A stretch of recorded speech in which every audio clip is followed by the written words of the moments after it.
Hello everyone, नमस्कार। एक बार फिर से आप सभी का ढेर सारा स्वागत है लोधा जी क्लासेस के बीए प्लेटफॉर्म पर। और बीए सेकेंड ईयर में BA BSc BCom second year में फाउंडेशन कोर्स जिसमें हिंदी कंप्लीट आपका हो चुका था और आज अब जो है इंग्लिश वाला सेशन आपका स्टार्ट हो चुका है और इसमें भी 10 सेशन कंप्लीट हो चुके हैं।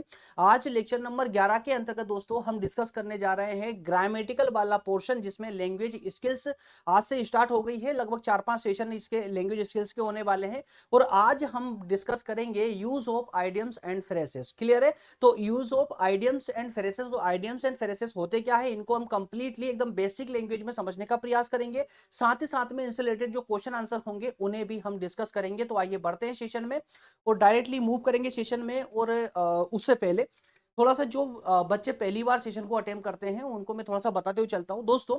यहाँ पर मतलब कि इस लोधाजी क्लासेस इस चैनल पर आपको सिर्फ फाउंडेशन कोर्स ही नहीं बल्कि इसके अलावा जो आपके मुख्य विषय हैं जैसे major, minor, open elective, vocational, वो सारे सब्जेक्ट मैं यहाँ पर पढ़ा रहा हूँ आप लोगों को। न्यू बैच भी अब स्टार्ट हो चुके हैं, चूंकि अभी पहले फाउंडेशन क्लियर करेंगे उसके तुरंत बाद में हम आपके मेन सब्जेक्ट जो है उनकी क्लासेस भी कंटिन्यू कर देंगे। तो अभी तक मैं यहाँ पर 60 से ज्यादा सब्जेक्ट पढ़ा चुका हूँ। आपको जो भी सब्जेक्ट पढ़ना हो ना, इस चैनल की प्लेलिस्ट में जाइएगा, आपको वहां सारे सब्जेक्ट पढ़ने के लिए मिल जाएंगे। इस सब के अलावा एक नया यूट्यूब चैनल है जिसका नाम है प्रज्ञान इनसाइड अकेडमी। जी हाँ, प्रज्ञान इनसाइड अकेडमी। यहाँ पर आपको कॉम्पिटेटिव एग्जाम की तैयारी का एक बहुत सुनहरा मौका मिलने जा रहा है, जहां पर मैं ये सारे सब्जेक्ट आपको एकदम बेसिक लैंग्वेज के साथ में आपको लेकर के आऊंगा, आप लोगों के लिए विद नोट्स लेकर के आऊंगा और डिटेल में सेशन होंगे सब कुछ। और सबसे अच्छी बात क्या है, यहाँ पर सारे सेशन फ्री ऑफ कॉस्ट होंगे, कोई क्लासेस चार्जेबल नहीं होगी। चैनल का नाम याद रखिएगा, प्रज्ञान इनसाइड अकेडमी। जी हाँ दोस्तों, अभी तक इस चैनल का नाम प्रज्ञान हिंदी हुआ करता था, लेकिन अभी इसका नाम चेंज हो चुका है,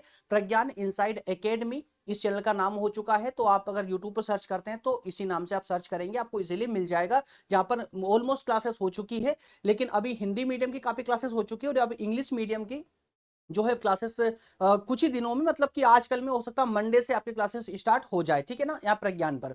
चलिए शुरू करते हैं अपना आज का सेशन। ये कुछ नोट्स है फाउंडेशन कोर्स की, इनके बारे में मैं आपको सेशन के लास्ट में बताऊंगा। ये नोट्स आपको किस प्रकार से आपके एग्जाम में मदद करने वाली है और कैसे आपको ये नोट्स प्राप्त होगी, ये सारी बातें मैं आपको सेशन के एंड में बताऊंगा। फिलहाल तो फटाफट हम सेशन को स्टार्ट करते हैं।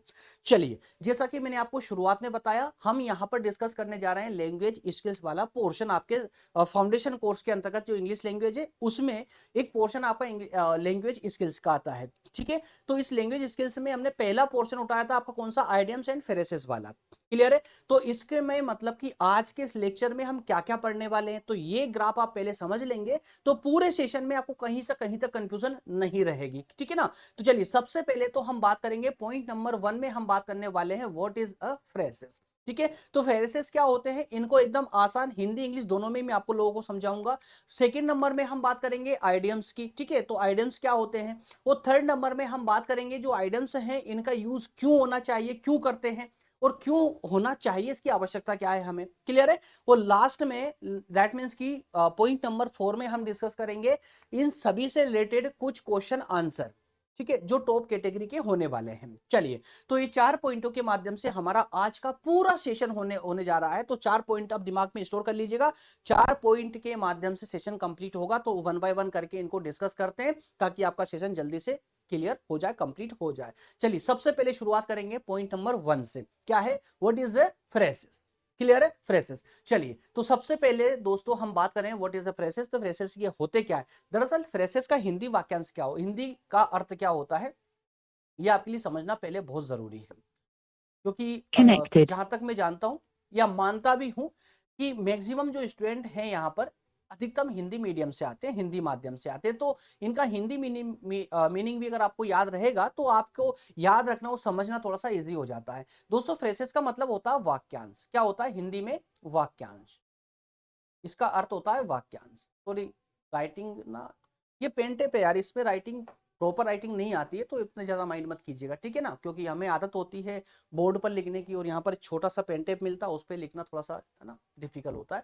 तो फ्रेसेस मतलब होता है वाक्यांश। आप ध्यान से सुनिएगा, वाक्यांश ये होते क्या है। तो आइए कुछ हम स्टेप बाय स्टेप इसको समझेंगे ना, तो हमारे लिए बहुत ज्यादा इजी हो जाएगा। चलिए, दरअसल दोस्तों फ्रेसेस फ्रेसेस जो है ना, a phrases is a simply a group of that words that function together as a part of sentence।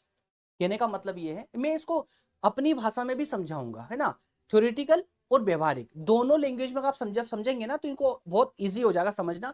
और मैं इसको ज्यादा लेंदी इसलिए लेके नहीं जा सकता क्योंकि ये फाउंडेशन क्लासेस ले रहे हैं आप, आपका पूरा फोकस होता है एमसीक्यू क्वेश्चन आंसर ऊपर, लेकिन मैं चाहता हूं कि थोड़ा डिटेल में आप लोग पढ़ें।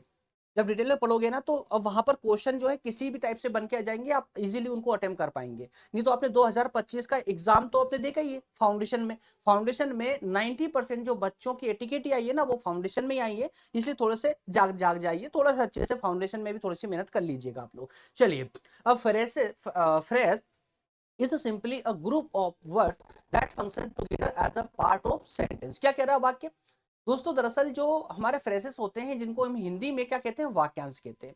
तो ये जो वाक्यांश है, जो फ्रेज है ना, ये शब्दों का एक ऐसा ग्रुप होता है, शब्दों का एक ऐसा ग्रुप होता है जो साथ साथ काम करता है और सेंटेंस का एक पार्ट होता है, एक भाग होता है। अब इसका मतलब क्या हुआ, वही जो आपके फ्रेसेस है, जो वाक्यांश है ना, ये अपने आप में पूरा वाक्य नहीं है, बल्कि उस पूरे वाक्य का मतलब पूरे सेंटेंस का एक छोटा सा हिस्सा मात्र होता है। याद, ये बात याद रखिएगा स्पेशली, क्योंकि क्वेश्चन बनेंगे इस पर कि जो फ्रेसेस है, ये फ्रेज जो है, ये जो है एक पूरा सेंटेंस, कंप्लीट एक सेंटेंस होता है या सेंटेंस का ओनली एक पार्ट होता है ना। इस टाइप से आपसे क्वेश्चन में पूछे जाएंगे एग्जाम में। तो यहां पर विशेष रूप से याद रखिएगा, ये कंप्लीट सेंटेंस नहीं होता है, बल्कि यह सेंटेंस का एक हिस्सा मात्र होता है, एक पार्ट मात्र होता है।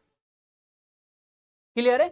इसके अलावा phrases can be noun phrases, है ना, वर्ब फ्रेसेस या एडजेक्टिव, एडवर्ब आदि आदि। मतलब कहने का अर्थ ये है, वैसे तो देखिए फ्रेसेस के जो टाइप की अगर हम बात करें ना तो इनके 8 टाइप होते हैं, और 8 से भी ज्यादा भी हो सकते हैं, ऐसा जरूरी नहीं है, लेकिन ऑलमोस्ट हम जो हम पढ़ते हैं उतने 8 टाइप विशेष रूप से होते हैं, जिनमें से हम 6 टाइप मोस्टली पढ़ते हैं ग्रामर में। 6 टाइप फ्रेसेस के 6 टाइप कौन कौन से हो सकते हैं, नाउन फ्रेसेस होते हैं, वर्ब फ्रेसेस होते हैं, एडजेक्टिव होते हैं, एडवर्ब होते हैं, और भी मैं आगे आगे बताने वाला हूं।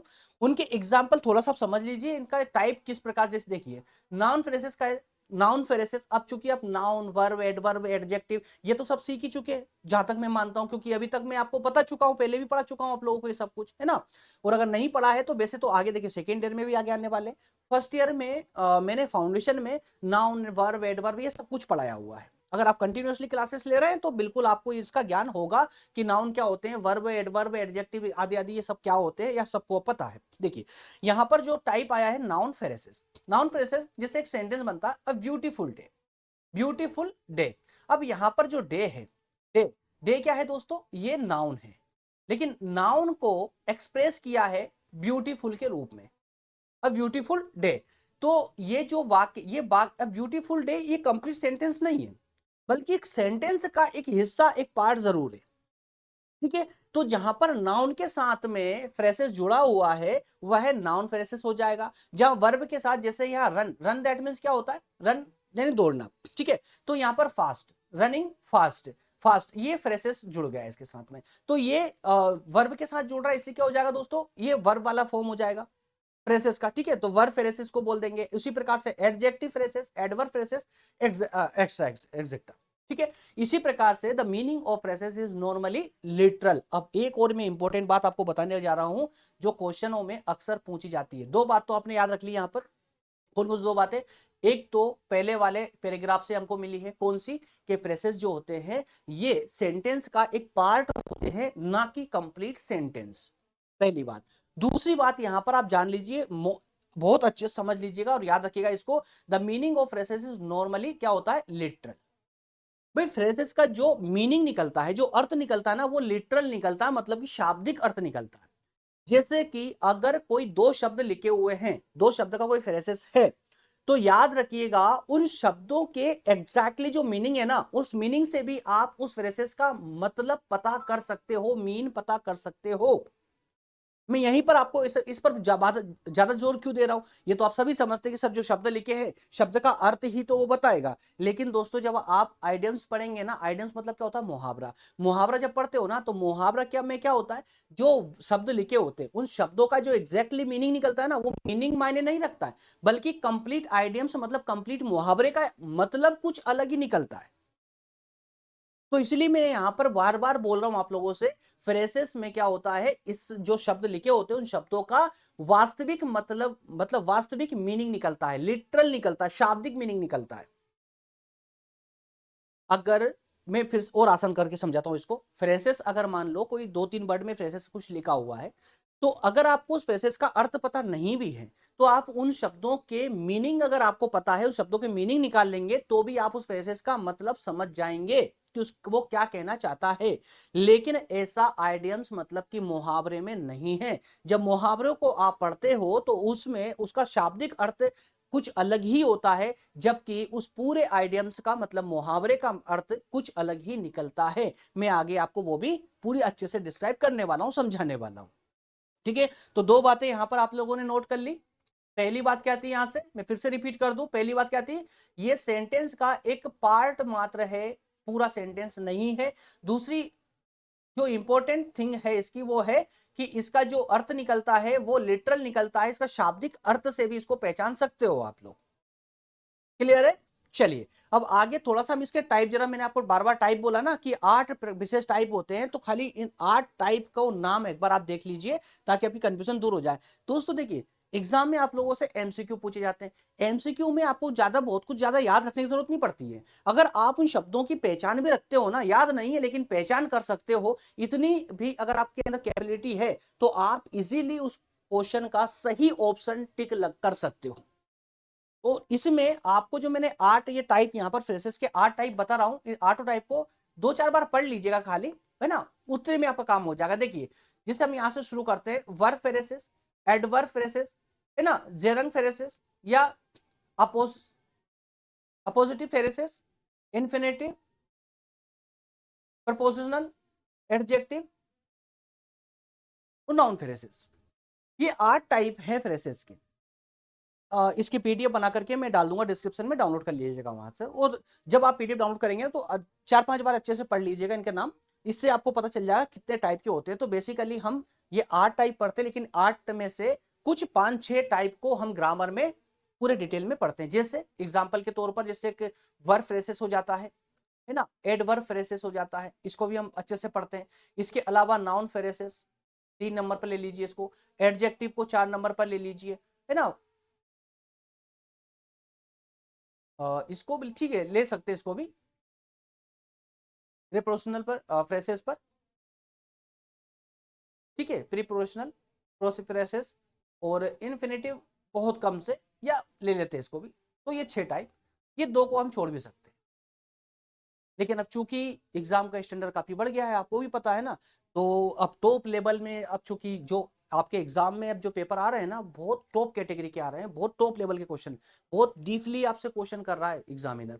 तो आपको कंप्लीट नॉलेज होना बहुत जरूरी है, इसीलिए ऑटो टाइप आप अच्छे से पढ़िएगा, खाली इनका नाम अच्छे से पढ़ लीजिएगा, इतने में आपका काम हो जाएगा। इनका कोई मीनिंग नहीं पूछने वाला एग्जाम में, आप याद रखिएगा। चलिए आगे बढ़ते हैं। अब हम इसका सेकंड जो टाइप है हमारा, क्या पढ़ने वाले थे, आइडियम्स। फ्रेसेस को आपने सामान्य रूप से समझ लिया, अब थोड़ा सा इसी प्रकार सामान्य रूप में ही आप आइडियम्स को भी समझ लीजिए। थोड़ा सा ये थोड़ा इंपॉर्टेंट वाला पार्ट आ जाता है आपके ग्रामर के अंतर्गत, ठीक है। तो इसके अंतर्गत दोस्तों आइडियम्स क्या होते हैं, इनको भी बेसिक रूप में समझ लेंगे तो आपके लिए ये पूरी यात्रा बहुत ईजी हो जाएगी। चलिए, इन idioms is a special kind of phrases whose meaning is not deducible from the literal meaning of the individual words. अब देखिए कहां से कहानी शुरू हुई, जहां पर फ्रेसेस की कहानी खत्म हुई थी वहां से आइडियम्स की कहानी शुरू हुई है। क्या बोल रहा है ये वाक्य, ये बोल रहा है कि भैया इसका जो ये जो आइडियम्स है ना, ये एक विशेष प्रकार का क्या है, फ्रेसेस फ्रेसेस है ना, विशेष प्रकार का फ्रेसेस है।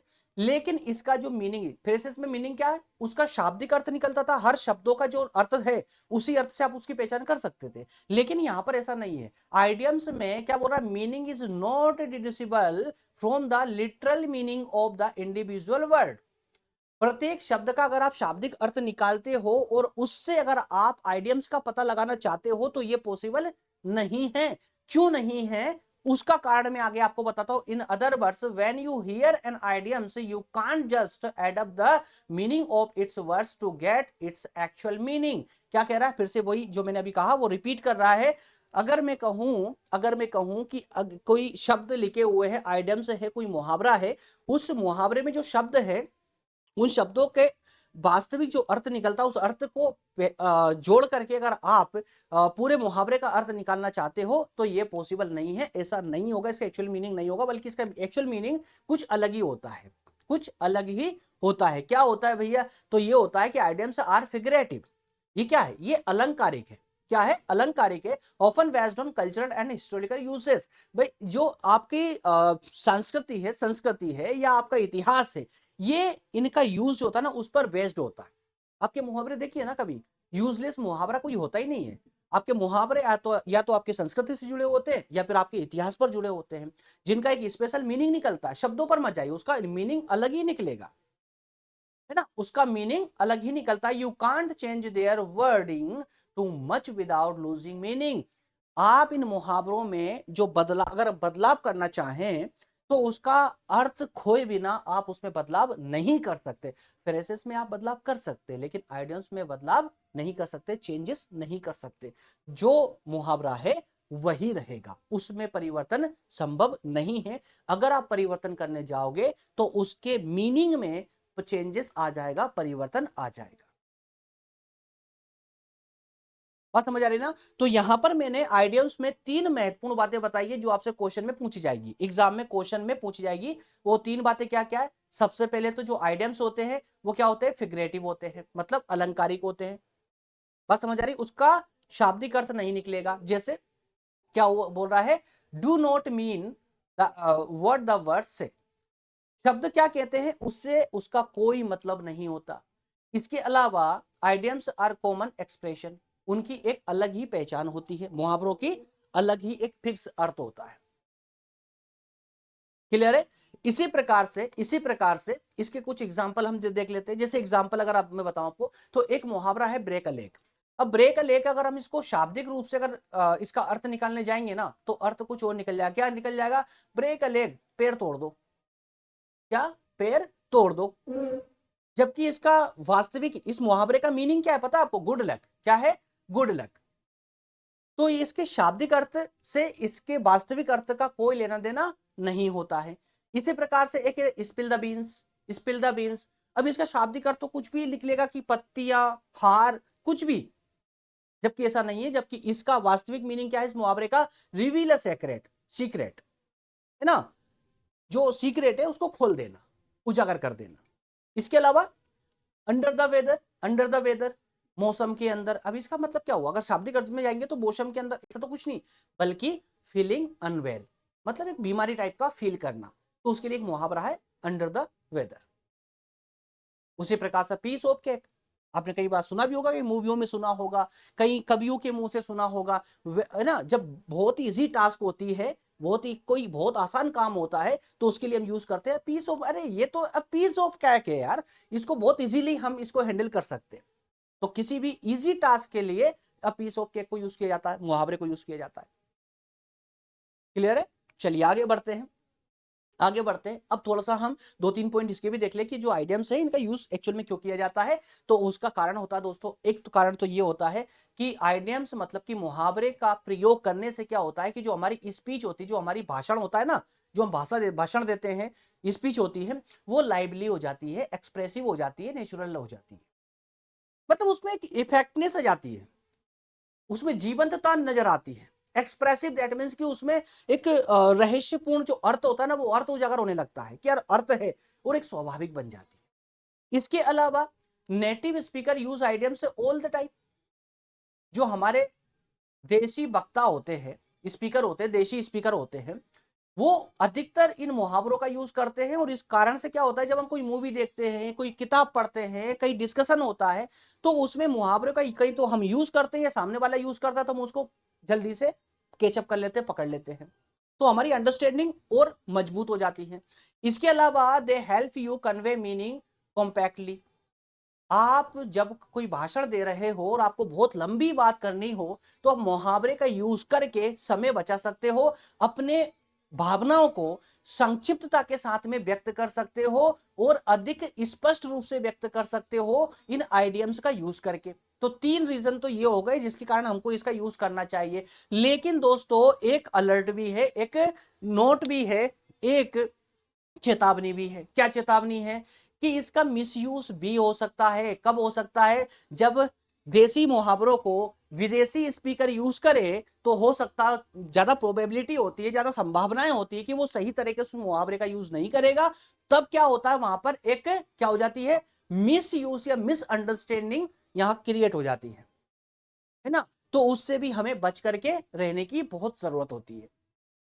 तो ये था आपका एक छोटा सा प्यारा सा सेशन जिसमें हमने फ्रेसेस और आइडियम्स की एक नॉर्मल सी चर्चा की है। बहुत ज्यादा गहराई में हम नहीं गए हैं, हमने एग्जाम के पॉइंट ऑफ व्यू से ही ऊपरी ऊपरी बातें हमने कर ली हैं। और अभी इन्हीं सभी बिंदुओं पर आधारित कुछ क्वेश्चन आंसर हम डिस्कस कर लेते हैं, इसी के साथ हमारा सेशन भी कंप्लीट हो जाएगा, है ना। तो चलिए, पहला क्वेश्चन तो है, what is the meaning of hit the nail on the head.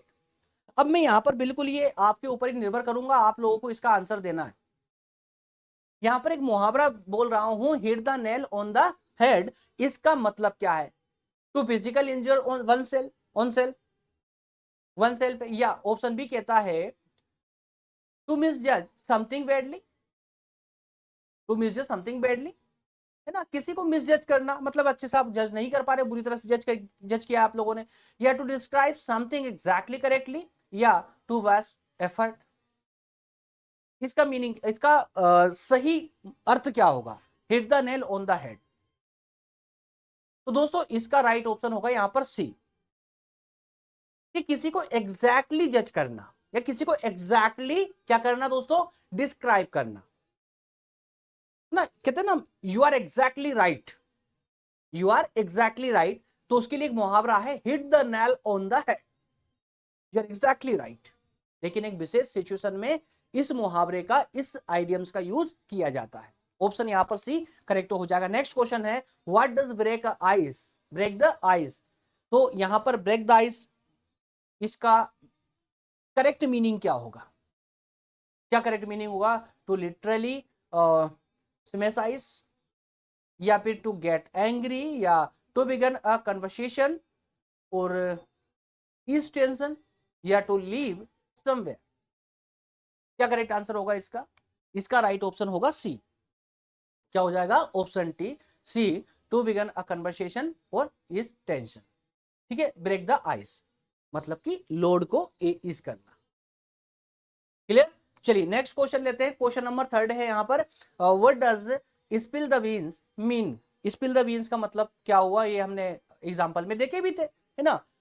To it too much, या टू रिवील सीक्रेट, या टू मेक आप लोग में ये तो एग्जांपल में बता ही चुका था, इसलिए आपका करेक्ट आंसर हो ही जाएगा, है ना, ऑप्शन बी करेक्ट हो जाएगा। नेक्स्ट है, इफ समवन से, अगर कोई व्यक्ति कहता है I am feeling under the weather, है ना, I am feeling under the weather, what do the mean. तो उसका मतलब क्या है, मतलब यहां पर एक मुहावरे का प्रयोग किया गया है, कौन सा मुहावरा, अंडर द वेदर। तो इसका एग्जैक्टली मीनिंग क्या है, और ये भी मैं आपको एग्जांपल में समझा चुका था, they are outside in the rain, बारिश के बाहर है वो, या दे आर ट्रेवलिंग, या दे आर फीलिंग अनवेल, या दे आर डिप्रेस्ड। क्या हो जाएगा भाई, वो बीमार है इसलिए कह रहा है कि I am feeling under the weather, मैं बीमार हूं या बीमार जैसा महसूस कर रहा हूं। ऑप्शन यहां पर भी सी करेक्ट हो जाएगा। क्लियर है। चलिए नेक्स्ट क्वेश्चन लेते हैं। नेक्स्ट क्वेश्चन है, with open arms. With open arms, इसका हिंदी मीनिंग क्या होता है, खुली बाहों से। क्या करते हैं हम लोग खुली बाहों से, क्या करते हैं, वार्मली, कोल्ड ब्लडेड, डिसेंबल, या कोल्डली। विद ओपन आर्म्स, इसका राइट ऑप्शन चूज करने के लिए आपको आपको बताना होगा उस इमोशन को। तो कैसा इमोशन होगा, जब हम कहते हैं with open arms you are welcome, तो ये उत्साह के साथ में हम किसी का वेलकम कर रहे होते हैं, विद ओपन आर्म्स। क्लियर है। तो ये इसके राइट ऑप्शन हो जाएगा यहां पर वार्मली, यहां पर एक इमोशन वाली जो फीलिंग होती है ना, उस फीलिंग को यहां पर आपको बताना होगा। चलिए नेक्स्ट है, लाइन शेयर।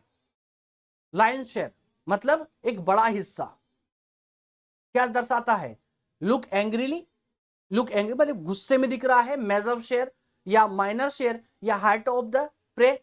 तो भाई लायन शेयर जो है ना, एक बड़ा हिस्सा दिखा रहा है, that means called major share. Major share that is correct answer, option B is correct option हो जाएगा। क्लियर है। चलिए नेक्स्ट क्वेश्चन लेते हैं। नेक्स्ट क्वेश्चन है, टू क्राई वॉल्फ, भेड़ियों का रोना।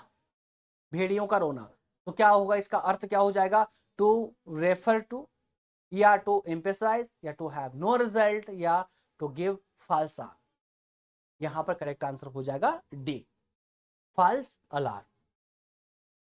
मतलब कोई भी झूठी खबर, टू क्राई वॉल्फ, है ना, झूठी कोई भी भेड़ियों का रोना, तो भेड़िया तो एक ऐसा सिंबल हो चुका है कि जहां पर झूठ का ज्यादा बोलबाला होता है तो वहां पर हम इस भेड़िए नामक इस जानवर के सिंबल के रूप में इसको यूज करते हैं। क्लियर है? तो जो फॉल्स अलार्म होता है, भागो भागो शेर आया, भागो भागो शेर आया, जो है ना आपने कहानी ये सुनी होगी, तो वो कौन सा हो जाएगा? फॉल्स अलार्म हो जाएगा। ऑप्शन डी यहां पर करेक्ट आंसर होगा। क्लियर है? चलिए नेक्स्ट क्वेश्चन है tie the not. Tie the not, गांठ बांधना। ठीक है, गांठ बांधना, तो गांठ बांधने का मतलब क्या? गेट मैरिड, गेट एजुकेटेड, या हिट समवन, या turn away, to be turn away. तो टाई द नोट का मतलब क्या हुआ, है ना, गांठ बांधना हिंदी मीनिंग होता है इसका, तो get married, that is correct option.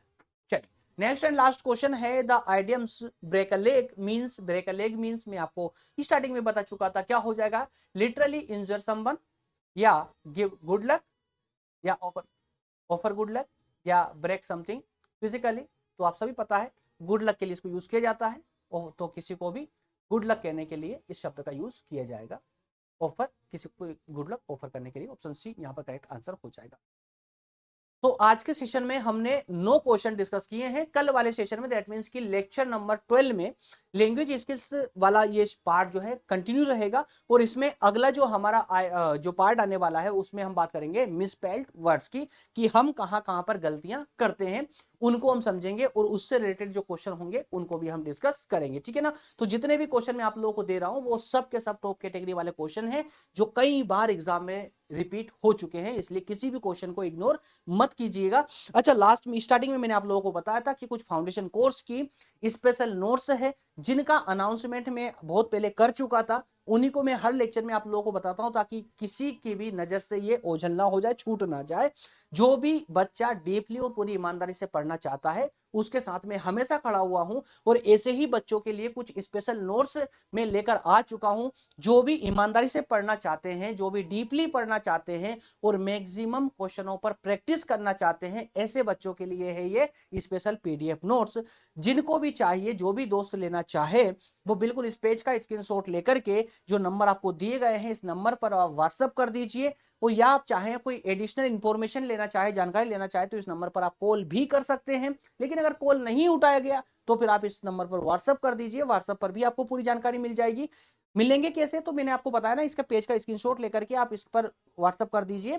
इसका एक छोटा सा सब्सक्रिप्शन अमाउंट आपको पे करना होता है 149 रुपए। इस 149 रुपए के सब्सक्रिप्शन में आपको ये चारों ही नोट्स प्राप्त हो जाती है। क्लियर है? मिलेंगे अगले सेशन में दोस्तों। अगर आपको सेशन अच्छा लग रहा है, आपके लिए हेल्पफुल हो रहा है ना, और आपको मजा आ रहा है स्टडी करने में, और आपको लगता है कि एकदम इजी तरीके से मैं आप लोगों को एक्सप्लेन कर पा रहा हूं हर चीज, और आपकी अंडरस्टैंडिंग के अकॉर्डिंग ही मैं आपको एक्सप्लेन कर पा रहा हूं, तो सेशन को लाइक जरूर कर दें। साथ ही साथ में चैनल पर नए हैं तो चैनल को सब्सक्राइब करके जुड़ जाइएगा लोधा जी क्लासेस परिवार के साथ में, और साथ ही साथ बेल आइकन को जरूर प्रेस कर लीजिएगा ताकि हमारे सभी क्लासेस के नोटिफिकेशन आपको आप तक पहुंचते रहे, मिलते रहे। इसके अलावा एक और जानकारी है आप लोगों को देने लायक दोस्तों, सिर्फ बेल आइकन या सब्सक्रिप्शन ही सब्सक्राइब करना ही पर्याप्त नहीं है। अगर आप सीरियसली मेरे साथ स्टडी करना चाहते हैं, पढ़ना चाहते हैं, तो आप के लिए मैंने व्हाट्सएप और टेलीग्राम ग्रुप भी बना दिया है। चाहे तो आप जाकर ज्वाइन कर सकते हैं। ग्रुप में आने से आपकी कोई भी क्लासेस मिस नहीं होगी। जो क्लासेस आपकी है उस आप उस क्लासेस को ज्वाइन कर सकते हैं। जैसे मान ले कि आज आपके पास टाइम नहीं, आप बिजी थे, लेकिन आपने कल उस ग्रुप को ओपन किया तो आपको सभी लेक्चरों की लिंक आपको मिल जाएगी। आप एक दिन में जो क्लासेस मिक्स की है उसको भी कवर कर पाएंगे। क्लियर है? मिलेंगे नेक्स्ट सेशन में। Thank you so much. जय हिंद।